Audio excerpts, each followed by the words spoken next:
Bon, je pense qu'on va pouvoir commencer. Je voudrais juste rappeler par contre aux participants de bien vouloir tous couper leur micro avant qu'on commence et de poser vos questions sur le chat. Et je vous laisse la parole, professeur. Bien, bonjour à tous. Je suis très content pour certains qui, d'après les noms que je vois, que je connais de longue date ou plus récemment. Nous allons parler des signes cliniques essentiels biologiques et radiologiques du syndrome d'Ehlers-Danlos vasculaire, une pathologie rare. Et je vous parle au nom du centre de référence pour les maladies vasculaires de l'hôpital Pompidou, qui depuis plus de 15 ans maintenant fait un travail, enfin en tout cas oui, une quinzaine d'années maintenant, fait un travail d'expertise, de recherche clinique, voire expérimentale sur cette pathologie, en lien avec l'équipe INSERM qui est située sur le centre de recherche. Donc, par contre, je ne sais pas comment faire passer mes diapositives. J'ai comme un... Ça semble passer. Très bien. Ça, c'est pour vous situer simplement le centre de référence, donc à Paris, avec un certain nombre de centres dits de compétences qui sont distribués un peu partout en France, avec l'idée que ces différents centres aient des compétences particulières en pathologie vasculaire, en génétique et dans l'environnement à la fois de soins et parfois de recherche aussi sur cette pathologie ou sur les pathologies un petit peu similaires. Alors, le syndrome d'Ehlers-Danlos vasculaire est un nom un petit peu particulier parce qu'il se distingue un peu des autres types de syndrome d'Ehlers-Danlos, dans le sens où, par rapport au type classique ou hypermobile, il partage assez peu en phénotype en ce qui concerne en particulier l'hypermobilité articulaire proximale ou la distensibilité cutanée, et ou des aspects de kyphoscoliose ou en tout cas tableau ostéo-articulaire, et où bien souvent le phénotype est assez discret et une bonne partie des patients sont révélés par une première complication, comme on va le voir. Toujours est-il qu'il s'agit donc du syndrome de Ehlers-Danlos de type 4, qui est lié à une maladie du collagène de type 3. Alors, ce qui est intéressant en termes de fréquence, c'est de savoir que la fréquence estimée actuellement est une pathologie très rare, de l'ordre de 1 pour 100 000, on va dire, mais qu'on l'estime à partir des cas cliniques, comme d'habitude, et qu'on peut avoir, on le verra tout à l'heure, une sous-estimation en partie des cas les plus modestes. Sa transmission, elle est autosomique dominante, donc familiale, verticale, aussi bien touchant l'homme que la femme, avec malgré tout une proportion très importante de cas de novo, dans notre expérience de l'ordre de 50% à peu près, et les expériences internationales sont du même type. Comme on va le voir pour l'instant, un seul gène qui soit responsable de cette pathologie, avec beaucoup de mutations privées, particulières à différentes familles, plus de 800 mutations qui ont été décrites dans la littérature, et on verra qu'il y a 3 principaux groupes de mutations, et c'est assez intéressant de connaître cela parce qu'on peut éventuellement avoir des phénotypes divergents en fonction des types de mutations. Elle touche toutes le collagène de type 3, qui est un collagène fibrillaire, enfin la sous-unité alpha du collagène de type 3. L'expression assez ubiquitaire, essentiellement formée sous forme d'homotrimère, d'où le fait que beaucoup des variants aient un mécanisme de dominance négative. Et cette expression, elle est ubiquitaire certes, mais elle touche essentiellement, en tout cas pour la pathologie, les vaisseaux, la peau, l'utérus, le côlon, le poumon également. Et on va voir que les complications relevantes des mutations sont essentiellement situées sur ces tissus. Il y a eu depuis 20 ans beaucoup de descriptions phénotypiques, soit de famille, soit de cas rapportés. Et on va voir qu'il y a des signes cliniques qui sont dits mineurs, qui peuvent aller de petites altérations du morphotype en passant par des signes plus spécifiques à des signes qu'on va dire majeurs, qui sont souvent liés à des complications artérielles et qui touchent essentiellement les artères moyennes mobiles de moyen calibre, essentiellement les artères musculaires, mais qui peuvent être aussi pulmonaires, on va en voir quelques exemples, ou autres. Les signes majeurs et complications sont les anévrismes et dissections artérielles, des ruptures digestives, dans 20% des cas à peu près. On va voir également quelques éléments là-dessus. Des ruptures utérines ou des cheveux périnéales, essentiellement, bien entendu, au moment de l'accouchement. Et ce qui est important de savoir, c'est que c'est une pathologie qui touche l'adulte jeune, avec des premières complications en général entre l'âge de 15 et 30 ans. Et la médiane de survenue de la première complication est de l'ordre de 25 ans à peu près. Donc, le plus souvent, les complications majeures ne touchent pas des petits-enfants, elles ne touchent pas non plus des adultes âgés, mais vraiment une pathologie, comme je vous l'indiquais, de l'adulte jeune. Et c'est tout ce qui fait à la fois sa gravité, mais aussi la possibilité d'intervention préventive ou thérapeutique curative. Donc, on va revenir sur un certain nombre de critères diagnostiques qui ont été décrits dans la ville de Villefranche en 97, et pour vous donner quelques éléments morphotypiques qui sont assez répétés et classiques quand on connaît un peu la pathologie. La première chose, c'est la présentation du visage. Vous voyez, quand on regarde ces visages qui sont, pour certains d'entre eux, très typiques, et c'est pas toujours le cas, loin de là, on retrouve souvent un regard qui est un regard presque d'exophthalmie, mais ça n'est pas, lié en particulier à l'absence de graisse sous-cutanée périorbitaire, ce qui donne des yeux assez grands, assez larges, souvent un nez fin, souvent un visage un peu triangulaire avec des pommettes assez hautes, des lèvres fines, et puis des oreilles qui sont le plus souvent non plus avec très peu de lobes ou des lobes attachés. Rien de spécifique pour cela, n'empêche que quand on voit les patients et qu'on est habitué à voir des visages, il y a souvent une petite particularité qui fait que l'on va suggérer, ne serait-ce que par le visage de la personne qui rentre en consultation, cette anomalie potentielle.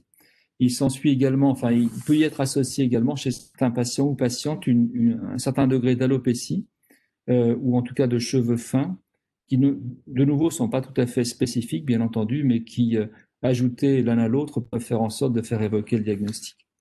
On parle de visage de Madone parfois pour les femmes, car ce sont des visages assez fins et qui sont plutôt beaux à regarder le plus souvent. Alors, si je fais... J'ai un petit problème, je vous prie de m'excuser. D'autres signes mineurs, majeurs, sont les ecchymoses spontanées, voire des hématomes extensifs.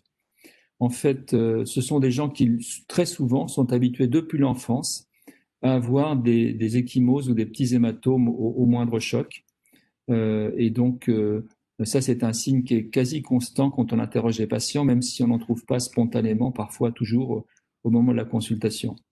Il arrive quelquefois, ça nous est arrivé 3 ou 4 fois dans notre expérience au cours des 10 dernières années, d'avoir même à discerner entre le syndrome des enfants battus et puis des jeunes patients qui avaient authentiquement un syndrome des lésions endovasculaires, qui avaient des hématomes spontanés. En sachant que pour ce qui est des enfants battus, on retrouve le plus souvent des hématomes au niveau des membres, au niveau des lieux de lésion, ce qui n'est pas toujours le cas, bien entendu, au niveau des selles vasculaires. Il est intéressant aussi de savoir que ces patients, souvent, si on les interroge, on retrouve assez facilement des gingivorragies, une récession gingivale ou des malpositions dentaires, ou des dents qui sont très longuement implantées quand on fait des radios. Et on avait étudié ça avec un dentiste qui s'appelle François Ferret. Et il y a incontestablement des petites anomalies de la pulpe dentaire ainsi que de la gencive qui peuvent être retrouvées. On retrouve également dans la littérature, et ça n'est de nouveau pas spécifique, mais c'est intéressant à savoir, des problèmes d'articulés temporomandibulaires, avec parfois des douleurs à ce niveau-là, ou voire des dislocations survenant à des moments où il y a eu une grande ouverture de la bouche pour manger ou pour d'autres phénomènes. Donc en tout cas, ces syndromes-là sont de nouveau pas typiques, mais se surajoutent à des signes mineurs ou majeurs que vous allez voir. Alors le signe majeur en termes de complications, l'événement majeur qui peut arriver en termes de complications, qui arrive après dans 2 tiers des cas, comme premier événement, ce sont des ruptures artérielles ou des dissections ou des faux anévrismes artériels. Il touche essentiellement les artères de moyen calibre et qui sont plutôt mobiles, c'est-à-dire les artères cervicales, les artères rénales, les artères iliofémorales, les artères mésentériques, artères hépatiques parfois aussi. Et quand on fait un angioscanner de façon un peu systématique à des adultes avec syndrome d'Ehlers-Danlos vasculaire, on retrouve en moyenne sur l'ensemble de l'arbre artériel, en tout cas c'est notre expérience sur les gens que l'on a vus sur l'HEGP, environ 5 à 6 lésions artérielles, le plus souvent asymptomatiques, dépistées simplement par angioscanner. Donc la fragilité artérielle est vraiment constitutive de cette pathologie et évidemment en fait toute la gravité, car vous imaginez bien qu'une rupture artérielle non contenue entraîne possiblement un décès. Alors, quelques exemples de lésions artérielles. Ici, Salma Adam, dans notre centre, a étudié, a repris 144 patients qui avaient été étudiés par angioscanner et regardé spécifiquement les lésions des artères cervicales. Et vous voyez que si on prend l'ensemble de la cohorte, on retrouve des lésions des artères cervicales dans environ un peu plus de la moitié des cas, 50 à 60% des cas. Dans 48%, on les avait déjà au premier bilan et dès l'âge moyen de 35 ans. Donc ça veut dire que même à un âge jeune, on a dans près de la moitié des cas des lésions des artères cervicales qui le plus souvent, une fois de plus, sont asymptomatiques. Et on va voir un petit peu l'incidence cumulée qui est de l'ordre de 40% à 40 ans. C'est assez facile sur le plan mnémotechnique. Quand on regarde ces lésions, la plupart des cas, ce sont des dissections localisées, parfois des anévrismes moins fréquents. Et comme vous le voyez, dans la plupart des cas, enfin en tout cas dans plus de la moitié des cas, c'est l'atteinte des artères carotides, un peu moins fréquemment des artères vertébrales, mais de nouveau des atteintes assez fréquentes. Enfin, on retrouve des lésions qui sont parlantes, avec accident ischémique ou accident vasculaire cérébral, dans environ 20% des cas de notre corps, enfin de ceux qui avaient des lésions cervicales. Et vous avez sur cette analyse que Salma Adam avait fait sur l'ensemble de ces patients, l'incidence cumulée des lésions. Et vous voyez qu'on a pratiquement dès l'âge de 40-50 ans l'ensemble des lésions cervicales qui ensuite se retrouvent très stabilisées, même si le nombre d'observations que nous avons après est bien moindre que celui que nous avons avant 50 ans, mais on voit bien qu'on est relativement stable, mais que pratiquement à la fin, la très grosse majorité des patients ont effectivement des lésions cervicales, qu'elles soient symptomatiques ou asymptomatiques dans la plupart des cas. Voici une image radiologique correspondante. Vous voyez ici des lésions anévrismales ou sténosantes qui peuvent même mimer une dysplasie fibromusculaire. On a quelques cas, environ 5-6 cas de patients qui initialement avaient été suivis ou vus pour une dysplasie fibromusculaire cervicale en particulier et qui se sont avérés être des syndromes d'Ehlers-Danlos vasculaire. Donc vous voyez ici une lésion anévrismale par exemple en bas à droite. Donc toutes ces lésions un petit peu complexes qui peuvent être à la fois des anévrismes, des dissections, des faux anévrismes et surtout c'est étagé comme ça, et surtout quand on retrouve dans la plupart des cas d'autres lésions, en particulier au niveau thoraco-abdominal, font légitimement penser à un syndrome d'Ehlers-Danlos vasculaire. On peut retrouver parfois aussi des lésions distales, et ici vous avez, c'est moins fréquent, mais là aussi c'est assez surprenant. Vous avez ici à gauche un anévrisme disséquant de l'artère radiale, qui est vu par écho-Doppler avec, vous voyez, le flux en rouge et la dissection qui est au-dessus, qui fait en sorte ici d'interrompre en partie le flux correspondant. Et dans ce cas précis,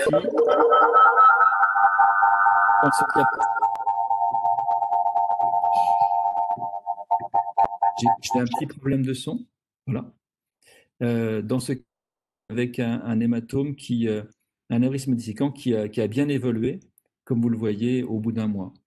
À l'inverse, cet anévrisme disséquant de l'artère lunaire, très volumineux, et qui a dû être embolisé pour faire en sorte de ne pas pouvoir évoluer vers une rupture. Donc, une fois de plus, au niveau des lésions artérielles, essentiellement des lésions artérielles qui sont des artères de moyen calibre mobile, mais aussi des artères distales qui peuvent arriver de façon moins fréquente. Une des complications importantes du syndrome d'Ehlers-Danlos vasculaire, ce sont les perforations coliques, et en particulier sigmoïdiennes, qui peuvent arriver. C'est une forme de présentation qui arrive dans 10 à 20% des cas environ comme première complication de la pathologie. Le plus souvent, elles touchent le côlon sigmoïde. Elles sont liées à des faiblesses particulières ou à des ischémies du tube digestif. On est en train de travailler là-dessus pour voir exactement, en particulier par angioscanner, si éventuellement il y a de façon répétée des lésions ischémiques qui justifient le fait qu'il y ait des espèces d'interruption de membranes digestives comme on le voit là, de parois digestives comme on le voit là. Le plus souvent, on a une intervention de Hartmann de colectomie partielle qui est faite par les chirurgiens en urgence dans le cas de perforation. Et toute la problématique derrière est de savoir quel type d'intervention en deuxième intention on doit faire. Soit de faire une réimplantation directe du côlon gauche sur le rectum, soit d'aller jusqu'à une colectomie totale. Car en effet, nous avons constaté qu'il pouvait y avoir, dans un nombre non négligeable de cas, près de 50% des cas, dans l'année suivante, une réimplantation colique qui préserve l'ensemble du côlon, une récidive sur le côlon gauche ou sur le côlon transverse en particulier, qui fasse en sorte d'amener ensuite à une situation d'urgence avec péritonite et qui parfois se passe très mal. D'où une discussion que nous avons dans notre centre et qu'on va essayer de continuer à mener sur indication colectomie totale par rapport à colectomie partielle avec réimplantation. Vous avez ici sur cette image une étude qui a été faite de nouveau par Salma cumulé du premier événement digestif et vous voyez qu'il est très précoce. On a pratiquement des complications digestives arrivent toujours avant 40 ans. Si les gens n'ont pas eu de complications digestives avant 40 ans, ils n'en auront pas après. Et donc, contrairement aux lésions artérielles où on peut cumuler encore par la suite des complications artérielles, on a l'impression dans l'histoire spontanée de cette pathologie qu'on se retrouve vraiment avec des complications qui peuvent survenir précocement, dès l'âge de 12-15 ans, jusqu'à 35-40 ans, et puis après, on n'a pratiquement plus d'événements digestifs. Un travail qui a été fait également sur notre centre plus récemment et qui est mal connu, c'est celui de l'atteinte pulmonaire dans les syndromes d'Ehlers-Danlos vasculaire. En effet, dans la plupart des cas, on parle des complications qui sont artérielles, qui sont digestives, qui sont éventuellement obstétricales, mais on parle assez peu de l'atteinte pulmonaire. En fait, on voit des atteintes pulmonaires puisque le pneumothorax ou les hémothorax font partie des signes dits mineurs de la pathologie. Et donc, on a essayé de reprendre de nouveau dans notre cohorte venant sur l'HEGP la fréquence de ces lésions et d'aller un petit peu plus loin sur ce qu'il en était quand on regarde de façon détaillée ces lésions. Donc, ce travail a été fait sur 136 patients, vous voyez, avec une majorité de femmes, d'âge moyen de 37 ans. Et vous voyez que, ne serait-ce que sur les antécédents déclarés, on arrive à plus de 15% de patients, 24 patients, dont 17% dans le cas présent, qui avaient soit pneumothorax, soit hémothorax, soit hémoptysie, et de façon intéressante, avec la gravité n'était pas nulle, puisque nécessitant une chirurgie thoracique dans 11 cas de ces 24. Ensuite, quand on reprend de façon systématique le scanner thoracique de ces 136 patients, incluant ceux qui avaient des antécédents pulmonaires ou pas, vous voyez qu'on a des anomalies au scanner dans plus de la moitié des cas. Ça veut dire qu'il y a beaucoup de gens qui sont asymptomatiques, mais qui ont déjà des lésions pulmonaires, que ce soit essentiellement des lésions d'emphysème centrolobulaire ou paraseptal, parfois des foyers de petits nodules calcifiés, on va voir quelques images, ou des nodules cavitaires. Et pour les quelques patients qui ont été opérés, on peut retrouver à l'histologie des ruptures alvéolaires, de l'emphysème ou des petites lésions hémorragiques telles qu'elles sont indiquées en dessous. Donc voilà par exemple une section de scanner de ce papier qui est en cours de révision. Et vous voyez ce qui ont été décrits comme un aspect un peu de verre dépoli, par exemple ici, sur le poumon droit ici de cette personne. Si on regarde un autre scanner ici, vous allez retrouver des lésions d'emphysème assez avancées qui notent bien le fait qu'on va avoir un certain nombre d'alvéoles qui sont détruites et donc une capacité pulmonaire vraisemblablement un peu moins importante, bien que ce sont des sujets qui ne se plaignent pas spontanément de diminution de capacité ventilatoire, mais qui favorisent bien entendu les lésions de pneumothorax. Alors quand on reprend l'ensemble de ces complications, là on n'a pas indiqué les complications pulmonaires, mais vous voyez que vous avez dans ce travail que nous avions fait il y a quelques années, la fréquence des complications vasculaires pour l'ensemble des patients en noir, en gris pour les cas complexes et en gris clair pour les apparentés. Ça ne se différencie pas beaucoup, donc on va regarder essentiellement le noir.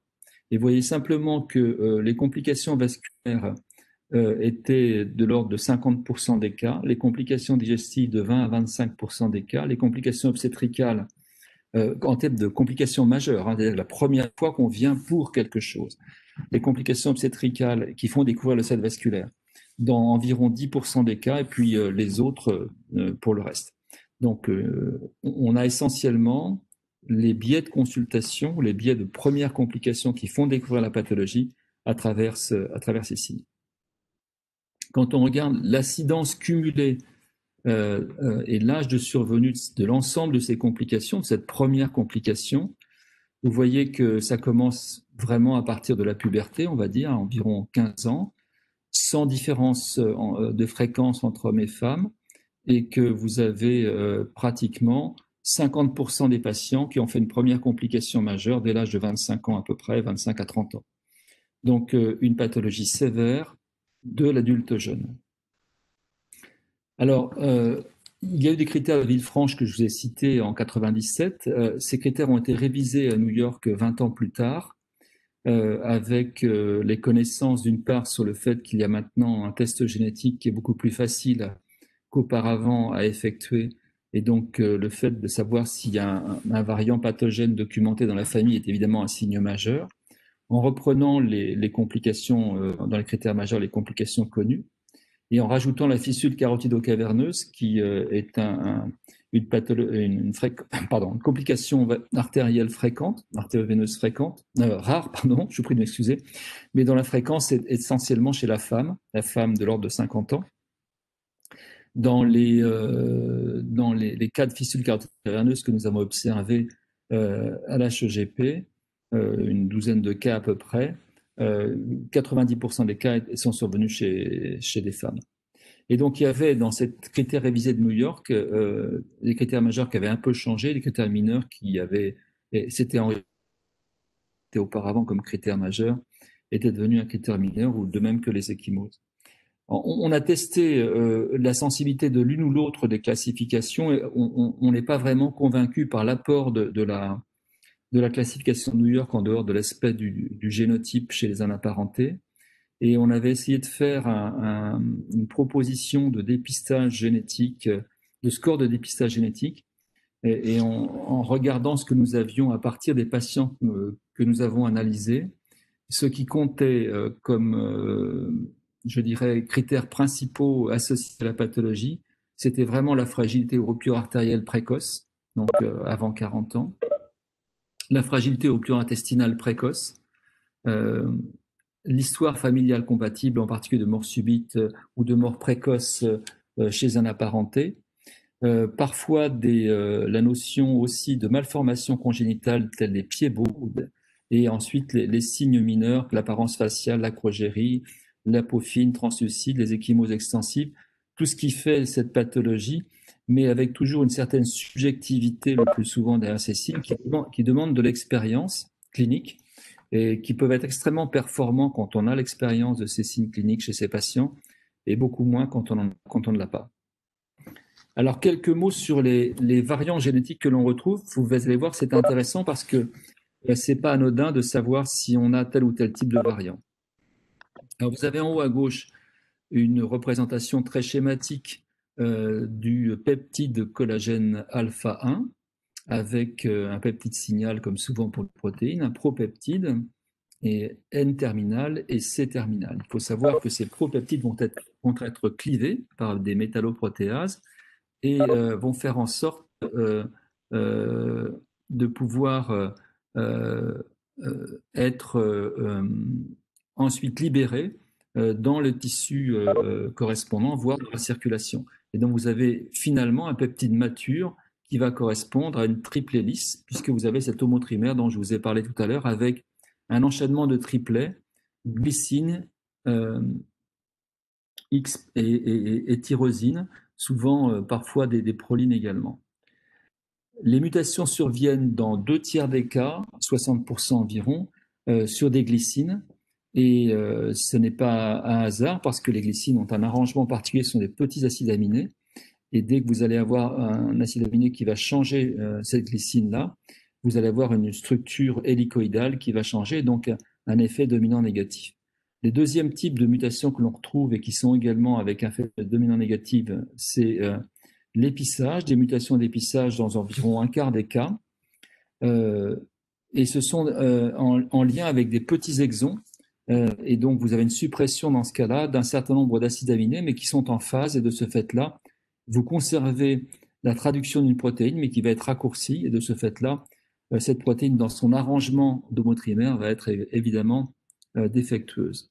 Et puis, dans 10% des cas à peu près, c'est le camembert vert, vous avez des mutations dites d'haploinsuffisance, mutations stop, mutations qui vont, des petites délétions qui sont en phase, qui sont avec décalage du cadre de lecture, qui vont faire en sorte d'avoir une protéine tronquée. Et vous avez le plus souvent dans ce cas-là un seul allèle, en tout cas une seule protéine qui est normalement conformée, mais dont l'abondance est réduite de 50% à peu près. Vous avez sur la partie droite la répartition des mutations de glycine. Vous voyez qu'elles se font tout autour du peptide, tout le long du peptide, et la mutation et les mutations d'épissage également.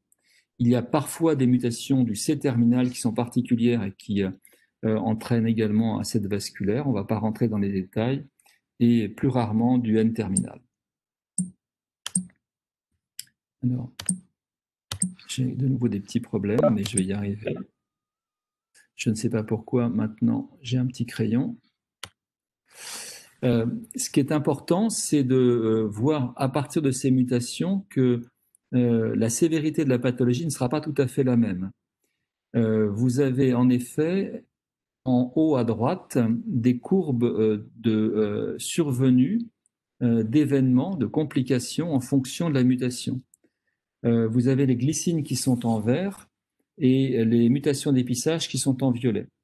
Et vous voyez que ces deux types de mutations, dont les courbes sont très proches, sont les plus sévères dans le sens où le pourcentage de patients qui vont avoir une première complication est de l'ordre est plus précoce. Et en général, à peu près 50% des patients ont une mutation, ont une première complication à l'âge de 24 ans. Et quand vous voyez les autres types de mutations, en particulier les bleus avec haploinsuffisance, on est environ à 45 ans pour le premier événement. Donc il y a pratiquement 20 ans d'âge de différence pour une première complication. Donc un phénotype plus sévère pour les mutations avec effet dominant négatif que sont les glycines épissage, et un phénotype plus atténué pour ce qui est des mutations d'haploinsuffisance. C'est important dans le conseil génétique car vous imaginez bien que si vous avez affaire à tel ou tel type de mutation, le mode de surveillance, de prise en charge peut être évidemment différent. Cette différence est illustrée sur ce tableau. Et si vous regardez les 165 patients qui avaient été analysés par Pierre Henneton, qui avait fait sa thèse de médecine il y a quelques années dans le centre, vous avez les mutations glycine qui sont sur la gauche, 104 patients, les mutations d'épissage, 42 patients, les mutations d'haploinsuffisance, 15 patients. Ce qui est assez remarquable pour cela, c'est de voir que pour ce qui est des mutations d'haploinsuffisance, il n'y a pratiquement pas de complications intestinales et il n'y a pratiquement pas de complications utérines. Il y a beaucoup moins de présentations de type acrogérie. Les complications vasculaires sont pratiquement en même taux, mais avec, on n'a pas le temps de le voir là, des complications qui sont plus volontiers aortiques que dans les deux autres cas. Donc, une notion quand même de ce que la même mutation, le même type de, des mutations de type différent peuvent entraîner des complications un peu différentes. La variabilité est aussi intrafamiliale ou interfamiliale, dans le sens où, quand on regarde par exemple ici sur la gauche, les patients index par rapport à leurs apparentés, vous voyez que l'âge médian de première complication est assez différent. Vous allez me dire, c'est un biais naturel puisque les patients K-index viennent le plus souvent pour une complication. Et donc, de ce fait-là, les apparentés vont venir, eux, le plus souvent sans complication, en tout cas avec plus tardive. Ceci étant à contrebalancer parce que le K-index peut d'une part être avec un âge différent et plus jeune dans sa fratrie que les autres, ou bien être lui-même avec une génération inférieure ou supérieure aux autres patients de la famille. Donc cette comparaison n'est pas absolue, mais elle est intéressante pour voir quand même qu'il y a une variabilité assez importante d'un individu à l'autre dans la même famille, ou même parmi les sujets porteurs d'une même mutation, et c'est vrai aussi des complications. Il y a eu des discussions dans la littérature pour savoir si les complications majeures sont plus fréquentes éventuellement chez les garçons avant 20 ans que chez les filles, en raison d'une observation de ce que nos cohortes en général comportent environ 60% de femmes versus 40% d'hommes. Il y a quelques éléments indirects pouvant faire penser que c'est le cas, mais on est en train de tester les hypothèses hormonales, on pourra en discuter si vous le souhaitez. Ici, un exemple de variabilité intrafamiliale, et ce cas-là n'est pas unique. Vous avez ici la génération des jeunes, la génération 2, qui est venue comme cas index, cette jeune femme, venue initialement pour des lésions artérielles de dysplasie fibromusculaire, qui avait déjà fait une perforation colique à l'âge de 23 ans, et qui avait un morphotype tout à fait évocateur de la pathologie. Quand on l'a testé un peu plus tard, est venu son frère qui à ce moment-là était asymptomatique, qui dans l'année suivante a fait une perforation colique, un pneumothorax, avec des lésions artérielles. Il avait un phénotype tout à fait évident de syndrome de l'ascendance vasculaire également. Eh bien, son père, leur père à tous les deux, est venu un peu plus tard en consultation, et il était tout à fait intéressant de voir que lui-même avait extrêmement peu de signes, avec des lésions anévrismales qui ont été vues simplement à l'angioscanner, quelques veines variqueuses, des signes mineurs de la pathologie, mais aucune complication majeure de la pathologie. Donc on peut voir comme ça parfois des familles inversées dans lesquelles la génération du dessous est plus sévère que la génération du dessus, mais l'inverse est également vrai. On a également quelques familles dans lesquelles on a essentiellement des complications à la génération 1 et très peu de complications à la génération 2. On est en train actuellement de travailler un petit peu sur la recherche de gènes modificateurs, mais comme vous l'imaginez, c'est un peu compliqué. Je vous ai dit tout à l'heure que la fréquence du syndrome de l'Alzheimer pouvait être sous-estimée. Je voudrais simplement vous donner quelques éléments là-dessus. Sur les éléments cliniques, on a une fréquence qui est d'ordre de 1 pour 100 000, on va dire, qui est assez facilement décrite dans la littérature.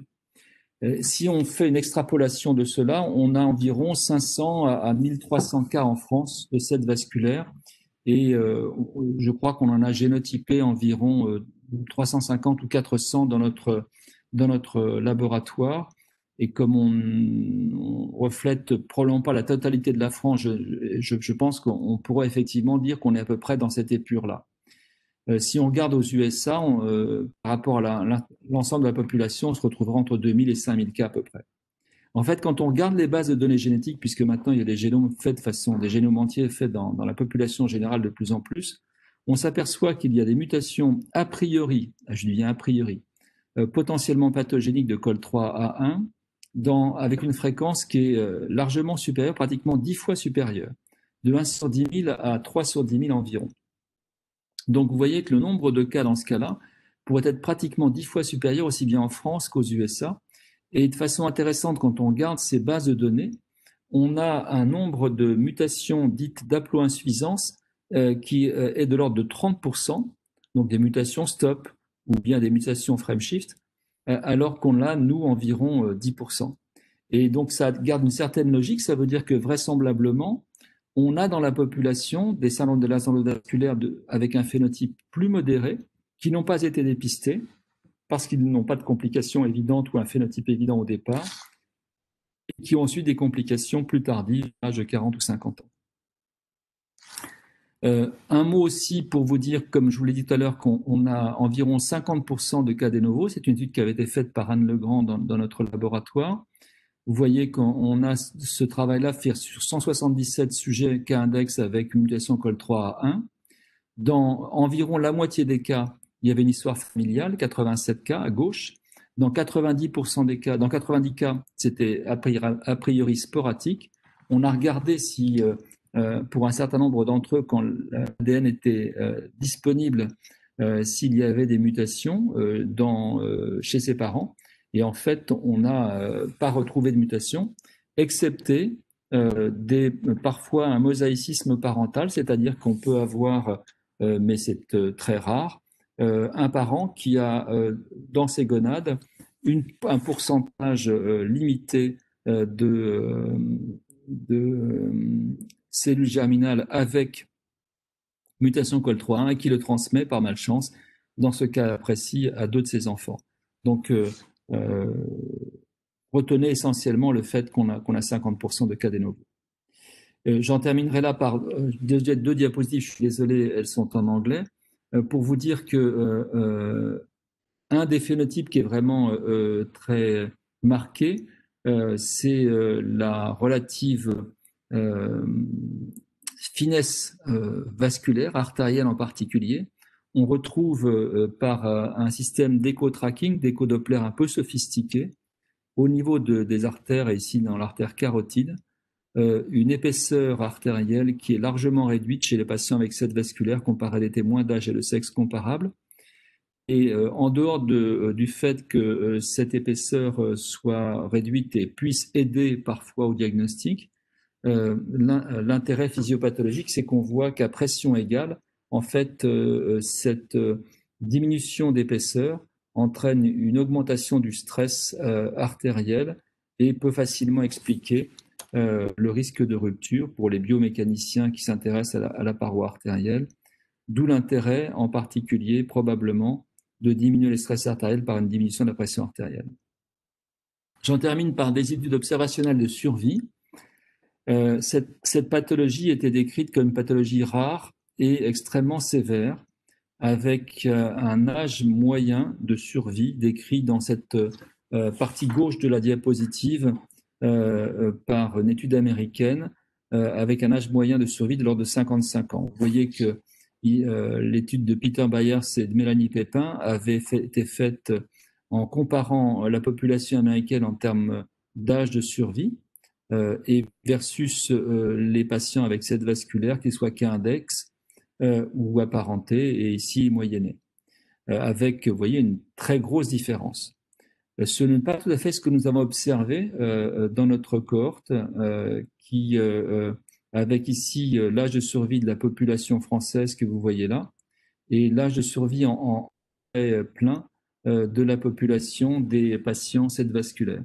Certes, un peu moins importante, mais pas suffisamment importante pour que on ne retrouve, qu'on puisse dire que 50% des sujets étaient décédés à un âge particulier. Donc, autant on avait, me semble-t-il, une impression d'une très grande gravité, et elle l'est toujours, bien entendu, dans la cohorte américaine, autant on a l'impression que pour des patients qui sont bien pris en charge, bien suivis dans un centre, on peut, à travers des mesures préventives, arriver à diminuer cette mortalité spontanée. C'est ce que nous avons fait en surveillant les patients avec une surveillance générale annuelle, en consultation et parfois aussi en hôpital de jour avec systématiquement un écho-doppler ou bien un angioscanner.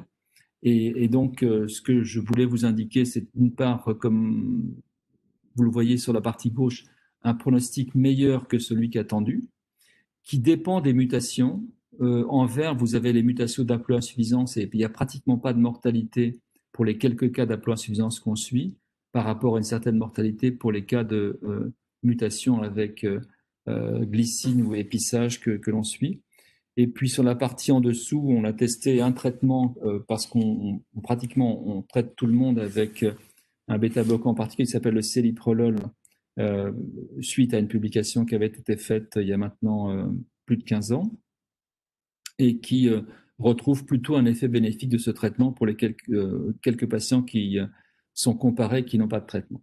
Mais là n'est pas l'objet de la discussion du jour. Donc, je voulais simplement remercier ici tous les gens qui travaillent dans le centre. D'une part, les médecins cliniciens, en particulier Michael Franck et Salma Adam.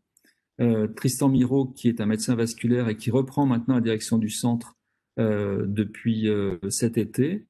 Emmanuel Messas en médecine vasculaire. Nicolas Denarié, qui fait des écho-Doppler de façon régulière et très spécifique pour cette pathologie. Elie Mousseau pour l'imagerie vasculaire correspondante. Pierre Boutouri pour la barre pharmacologique.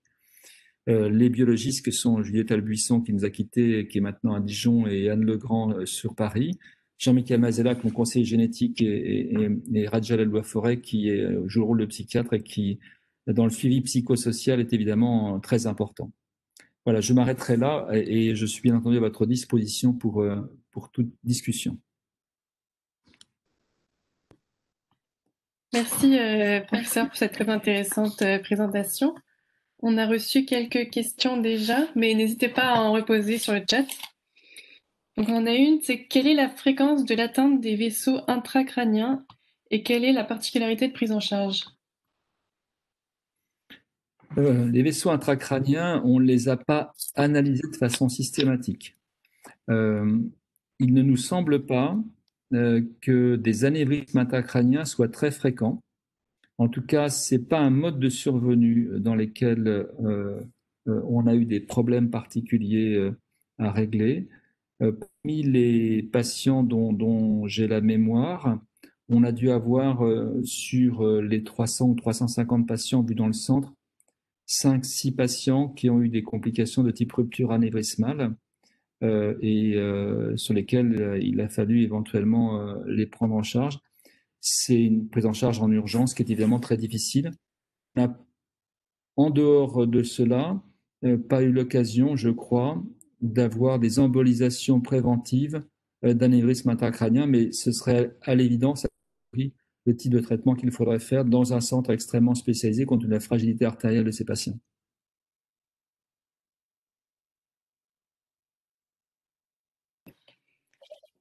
J'ai une autre question. Atteint du syndrome d'Ehlers-Danlos vasculaire et âgé de 71 ans, j'ai depuis quelque temps des crampes non musculaires. J'ai l'impression que ce sont des crampes de tendons, sachant que j'ai également des crampes musculaires. Est-ce dû au syndrome d'Ehlers-Danlos vasculaire? C'est pas facile comme ça de répondre à un cas très précis.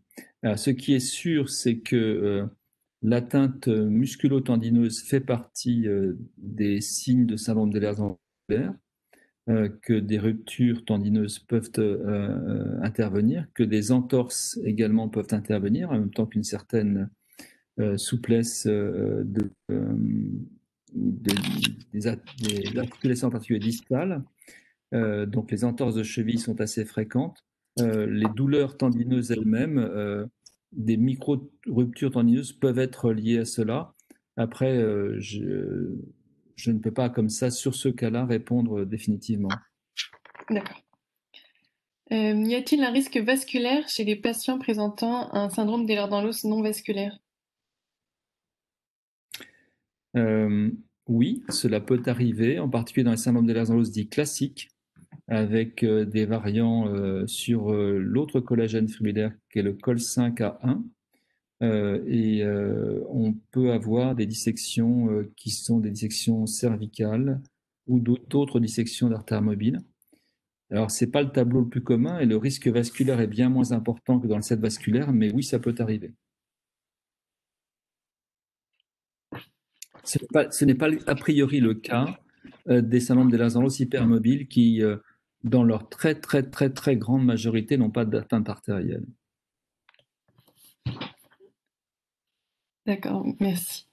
Existe-t-il une différence d'incidence des complications entre les hommes et les femmes? Euh, alors, vous avez vu tout à l'heure dans la présentation que quand on moyenne l'ensemble des complications, elles sont extrêmement superposées en termes d'incidence en fonction de l'âge. Alors, d'un truisme, les complications obstétricales et utérines ne surviennent que chez les femmes, bien entendu. On a l'impression, mais ce n'est pas tout à fait significatif, que peut-être les complications pulmonaires, voire digestives précoces, pourraient être un tout petit peu plus fréquentes chez les garçons, mais il n'y a rien de très significatif et rien de très utile en termes de prise en charge.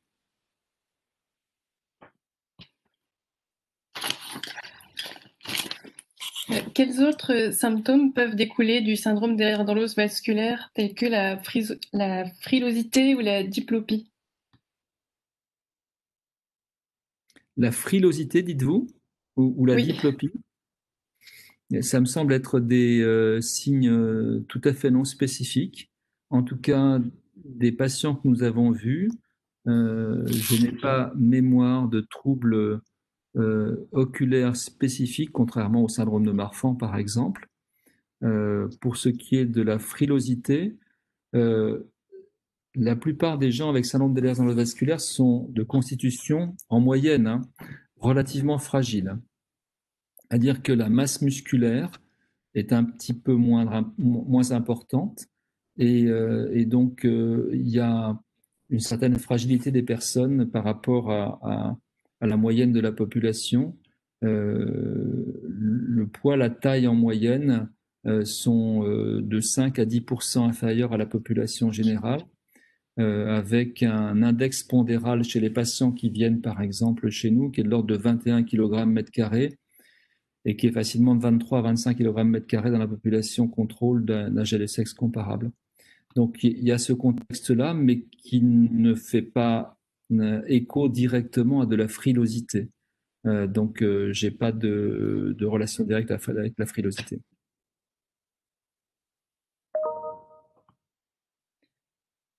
Une rupture d'angiome cérébelleux à un âge précoce rentre-t-il dans le cadre du syndrome d'Ehlers-Danlos vasculaire?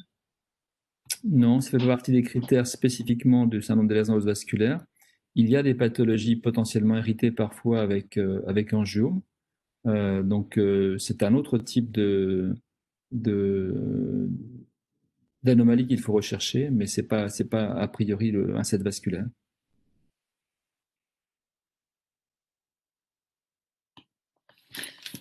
Faut-il faire une recherche d'Ehlers-Danlos vasculaire devant une dissection carotide, notamment chez une jeune femme?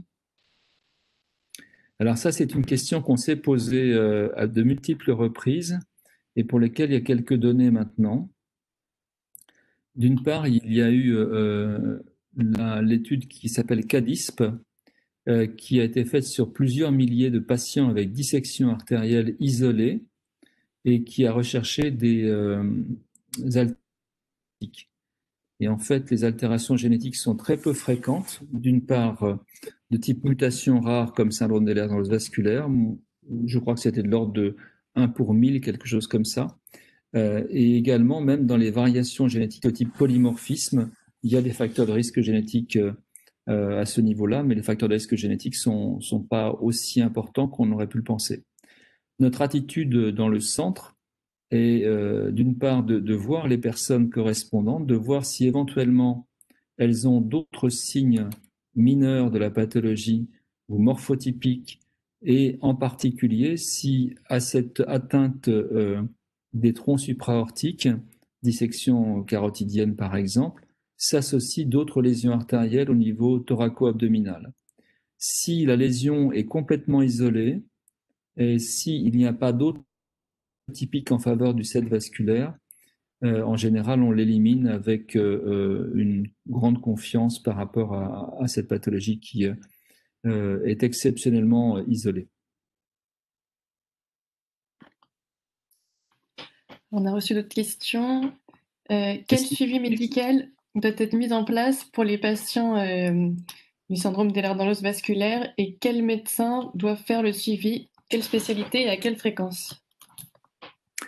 Donc, pour les patients qui ont un set vasculaire démontré, euh, il y a une carte de porteur de cette vasculaire qui peut être donnée, qui indique les antécédents majeurs du patient et également le médecin référent spécialiste qui fasse en sorte que si le patient a un problème urgent, il peut s'y référer. Alors, comme vous l'avez vu, on a une quinzaine de centres de compétences partout en France, ce qui fait qu'en fonction de cela, nous référons ou le spécialiste local peut référer à ce centre expert pour la prise en charge régulière de ces patients. Donc, mon conseil, c'est d'une part, comme pour tout patient, d'avoir un médecin traitant qui connaît sa pathologie ou qui apprenne sur la pathologie correspondante et d'avoir environ tous les 6 mois une consultation spécialisée, le plus souvent avec quelqu'un qui est spécialisé en médecine vasculaire ou en génétique spécialisé sur ce domaine-là, de façon à ce que il puisse tenir compte d'événements nouveaux qui soient survenus, de prendre des mesures thérapeutiques préventives si nécessaire, et en particulier aussi de pouvoir détecter d'autres membres de la famille et d'une prise en charge précoce avant les complications si c'est nécessaire. Il y a tout un environnement préventif, je dirais, aussi bien dans la vie de tous les jours qu'en cas d'événements particuliers comme des grossesses qui probablement limitent les complications de cette pathologie.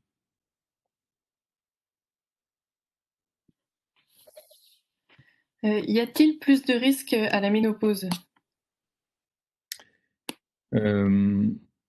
Non, il n'y a pas de plus de risque à la ménopause que nous connaissions. Quand on regarde la survenue des complications, il n'y a pas de cassure particulière au moment de la ménopause. Il n'y a pas de contre-indication non plus que nous connaissions à une prise en charge hormonale si toutefois celle-ci est utile. Alors, il est intéressant de voir qu'il y a peut-être, mais c'est un travail que nous n'avons pas pour l'instant fait jusqu'à son terme, il y a peut-être une fréquence de dysménorrhée plus importante chez les jeunes femmes avec cette vasculaire. Il y a un nombre non négligeable de patientes qui ont dû avoir des traitements par contraceptifs progestatifs dès leur puberté ou en tout cas au moment de la vie sexuelle active plutôt que d'œstroprogestatifs, justement en raison de ces dysménorrhées, ou voire de cas d'endométriose ou de pseudo-endométriose.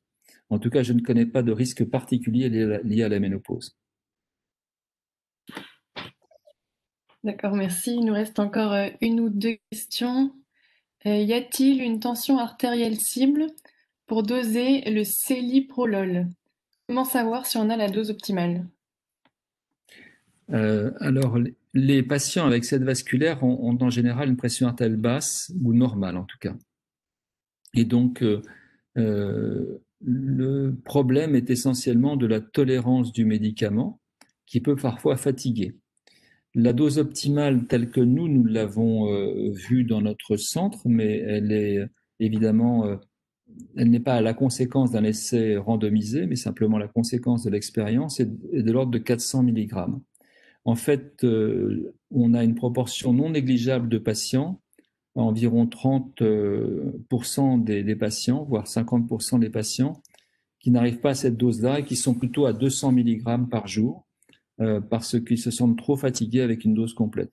Donc, la dose optimale, elle est de l'ordre de 400 mg si les gens le tolèrent bien et elle peut être inférieure si les gens le tolèrent moins bien.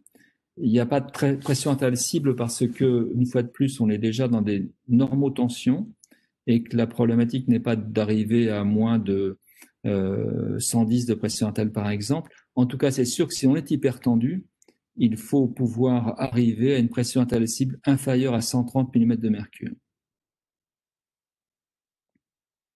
Je vois qu'on demande où est-ce qu'on est le PNDS des sets vasculaires. Il a été écrit, je ne sais pas pourquoi il n'est pas encore diffusé. Il y a de la relecture qui était en cours, c'est le docteur Michael Frank qui s'en occupe. Je pense que ça devrait arriver tout à fait bientôt. L'autre question concerne le protocole ARCADE. Alors, le protocole ARCAD est un protocole multicentrique que nous avons mené au cours des dernières années sur l'intérêt ou pas d'ajouter au traitement ou à l'absence de traitement chez les patients un traitement par bloqueur du système rénin-angiotensine, un bloqueur de récepteur de l'angiotensine 2. En l'occurrence, on avait choisi l'irbesartan. C'est un essai qui est en terme. On est en train de donc les derniers suivis d'inclusion ont été faits au cours du printemps 2020. Je crois que le dernier est en juin 2020. L'unité de recherche clinique qui s'occupe de cet essai est en train de tout monitorer de façon à ce que l'ensemble des données, à la fois cliniques mais également radiologiques, de ces multicentriques soient récupérées. On espère que l'ensemble soit terminé d'ici la fin de l'année, de façon à pouvoir avoir les premiers éléments statistiques. Donc je pense que les résultats seront obtenus mi-2021.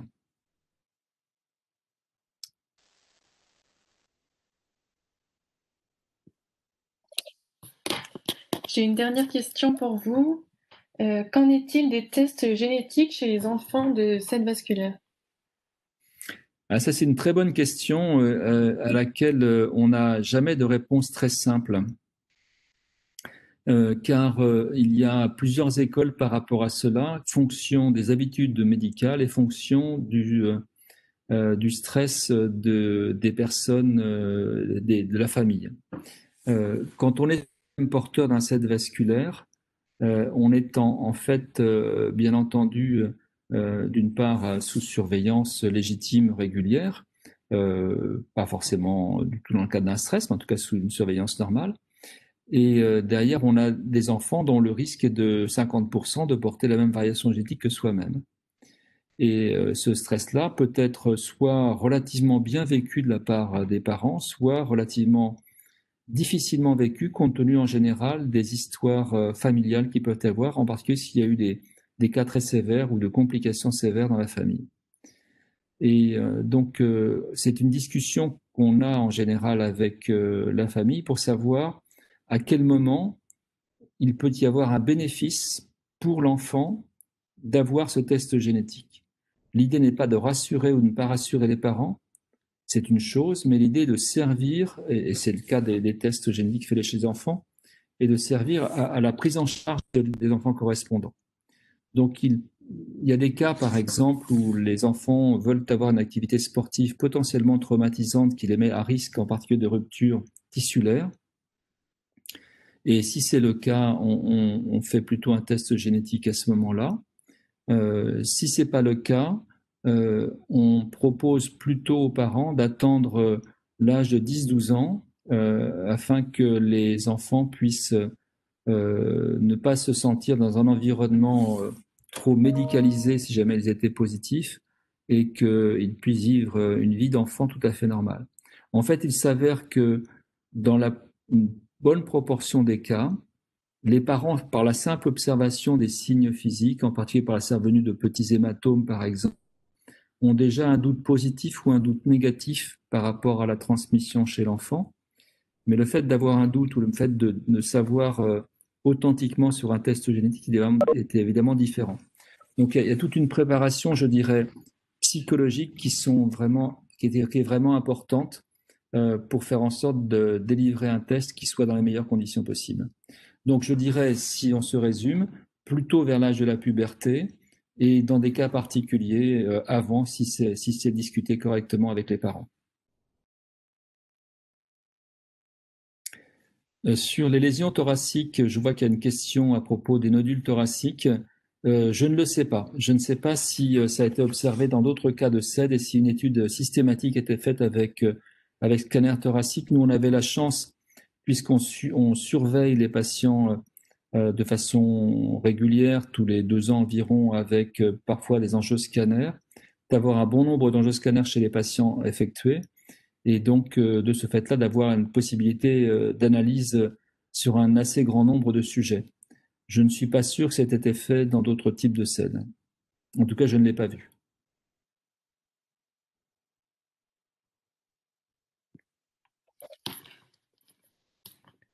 Je crois qu'on n'a plus de questions, donc merci professeur Jeannemette pour cette webconférence très intéressante.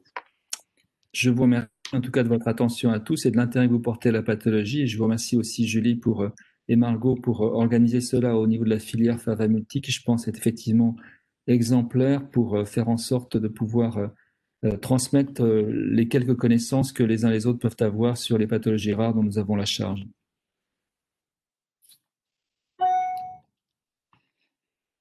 Merci. Et au niveau des webconférences, on donne rendez-vous le 18 novembre avec une webconférence sur le thème de la vie après la chirurgie dans les syndromes de Marfan et apparentés. Bonne soirée.